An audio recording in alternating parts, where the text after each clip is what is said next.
Hello, everybody. This is Ken Faulkner, and it is time to wrap this up. Faulkner 5 YouTube video. Yeah, it's been 5 weeks. And it was bittersweet. It was like a love-hate thing. I really enjoyed hanging out with these knives over the last 5 weeks, and but it has been hard.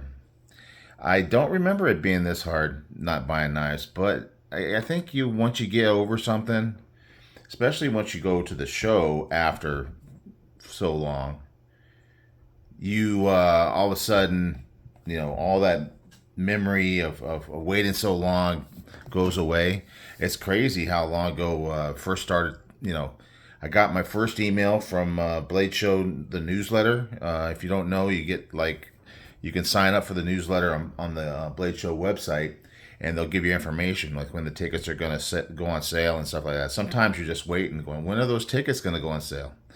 And you can get information. I always get a hotel through the website. It seems like they get a good deal because they buy a bulk of rooms, and so you get a little discount there, I think. It seems like. So yeah, we're staying right there at the show. So it's gonna be amazing. It's gonna be awesome, and I have been looking forward to this for a while, as always. But every time it seems like it's the most exciting thing ever. So we had the 5. We have the Custom Knife Factory CKF Evo 3.0. Amazing knife, big monster of a knife. Yeah, it's probably on here is the most kind of like a custom. I know it's not a custom knife, but just the grinds on it and everything like that. There may be some handwork in here. Certainly, it's kind of in that price, going up into that price range at least. But the way the handles are and everything like that, it's a nice, big, heavy knife. The action's amazing. Great knife. The Chris Reeves, this is one that I waited for so long. And it is a different kind of knife. If you know, it's on washers. It's not really made to be a fidget monster. It's smooth, so I mean, there's nothing wrong with the action. It's different. You're not getting that bearing feeling. It's not going to drop. It's just going to stay there, and you can just kind of close it slowly. You don't feel any resistance on the drop, but it doesn't just swing down. So that's the Nkosi, and then we got the Shiro Goraf. This is their budget version. You can call it a budget version because it's only about $625. Measly little bit of money there. But yeah, this is awesome to get a chance to experience it, and the week, because this is kind of different. I mean, I don't have a lot of trailing point knives, and it's kind of different than what I usually get. I usually get more bulky, more heavy use. This is kind of thin and all that sort of thing. But yeah, it's a great knife, and it's got so many great details that I found out over the week. And then there is just a great knife company, McNees. Just a hot ticket item. Lots of people very excited about these knives. I really got to break this one in during the week. Oh man, it's just a different knife now. It's awesome knife, but as far as the getting it flicked out and stuff like that, the detent's really working in. It's pretty much right where I want it right now. It's still stiff, but that's what I like. So it is definitely a sweet, sweet knife. It's like there's a little bit of branding on there, but you can hardly even see it. It almost looks like it's completely sterile, but there's little tiny, just subtle stuff.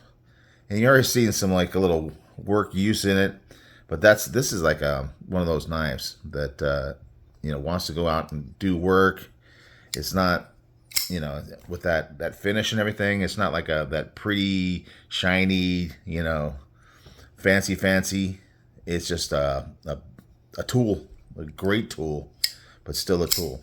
So enjoyed that knife. And last but not least, week 5 finished as of today. We're still in it, but we got a few more hours. But yeah, the Schlish buoy. Always been a fan of buoy knives. Even before I started getting serious into collecting. This was also on washers. A little bit, you can kind of swing it down a little easier than Chris Reeves. Maybe just a little bit, not much. Certainly flicks out a little bit faster.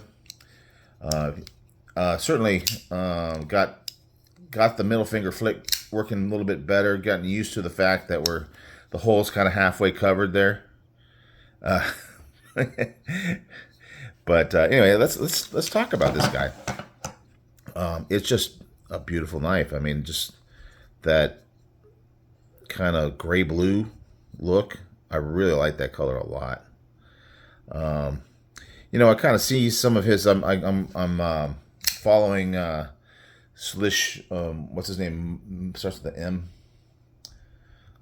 I can't remember. Of course, when I'm on the camera, I can't remember. Anyway, I'm following his Instagram, and he's got some really nice stuff. He got something that came out recently. Some good pictures, just beautiful stuff on his custom work. And so he makes beautiful stuff. And this is a really beautiful knife. Just so well made. It's very much the same kind of size as the McNees. And I talked about that a little bit. Like that. And then I was kind of carrying both of these on the same day. And I was noticing a little different feel in the hand. This one, you can see how it kind of comes up more straight in the back. And this one kind of angles off. So when I'm holding it here, it gets a little deeper into the crook of the hand there. Whereas this one, that corner is a little bit further back. And it's just a subtle thing. It's a little thing, but it makes a difference. I also talked about this guy here. I was going to do a mod on this one. And I got it on order from McNees. Just a little piece, but it got hung up. It's hanging out in Memphis right now.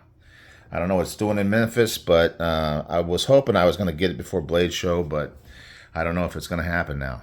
It's USP or UPS this time.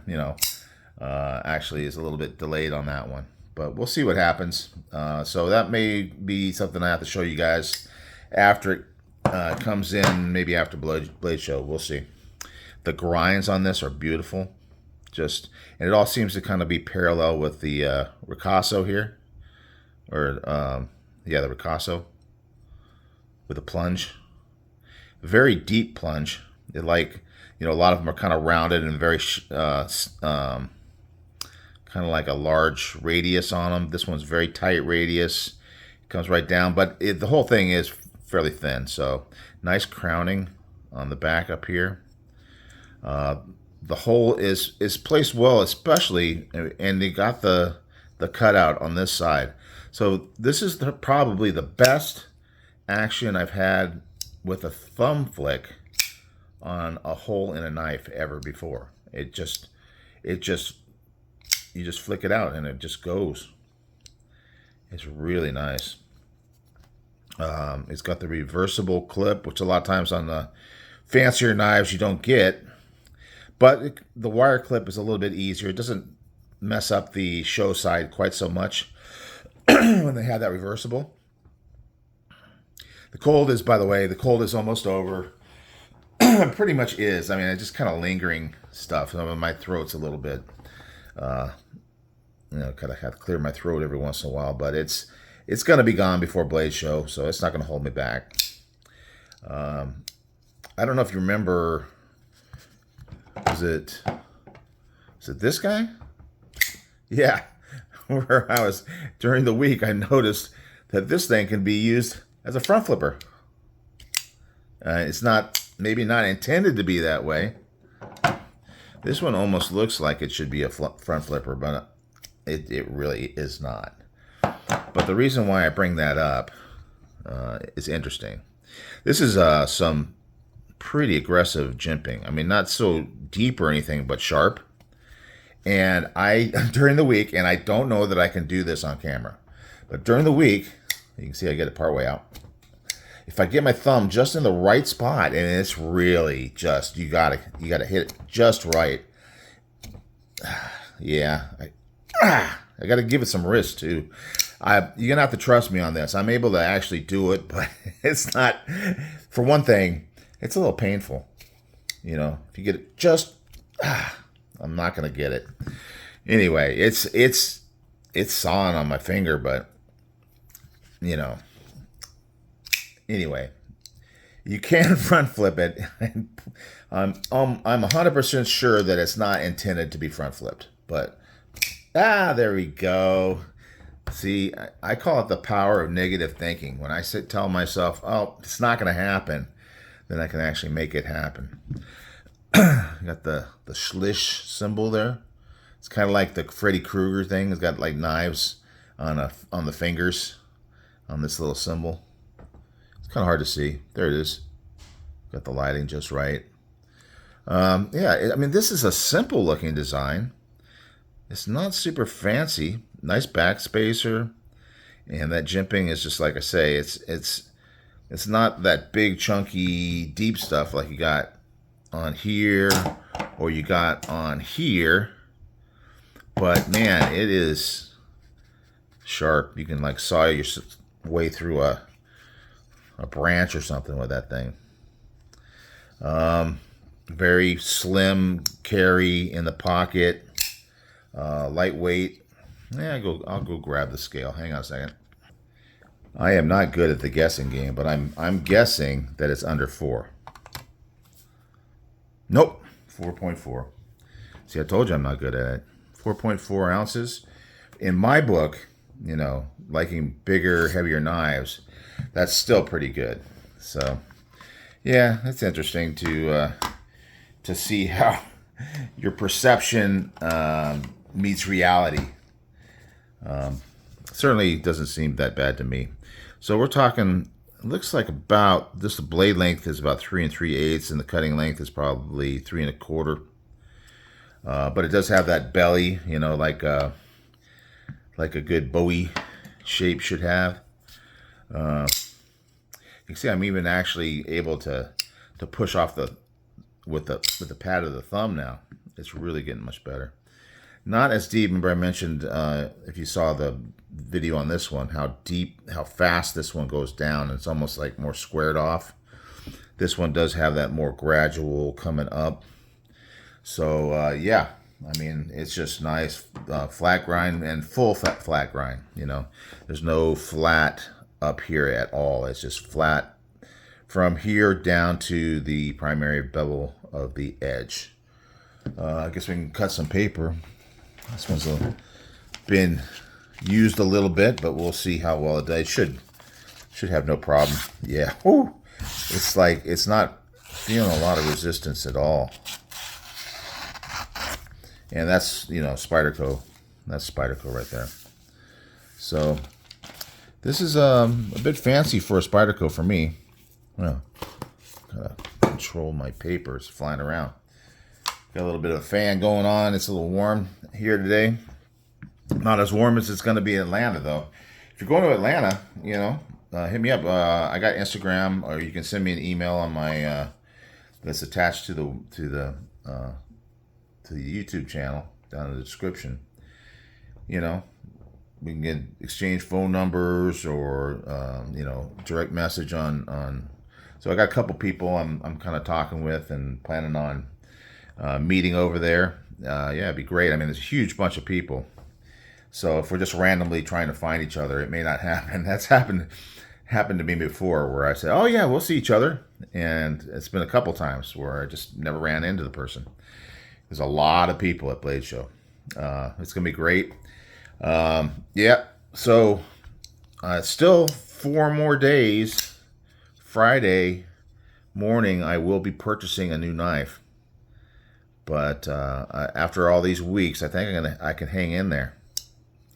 And you know, it's just Faulkner 5. It's the way I do it. I got enough money, not tons of extra money, but you know, my usual budget, and then I'll blow that as usual, and be coming home with some good stuff. I mean, there's a lot of great new stuff dropping this week, so hoping to be able to pick up some of these things, so and bring them home and show them to you. So we will see what happens with that. Look out for Instagram, maybe some shorts with what I purchased each day at Blade Show. I tend to do that. I'll have videos, of course, the rest of the week. So we'll be continuing to grow the excitement and the energy and everything related to this event. I hope you get to go, but if you can't, there's going to be a lot of good YouTube content. I'll put some stuff out, but there's going to be a ton of things out on YouTube, and it's always fun to watch. And that's what got me hooked into going. And once you get going, as long as you can afford it, obviously money's, going to control things, unfortunately. But if you can, and you've been there once, you're going to want to go again. Definitely. All right, guys, I'm going to call it. Nice short one. But you guys have a good rest of your weekend and rest of your week. And I will be seeing you on the next one.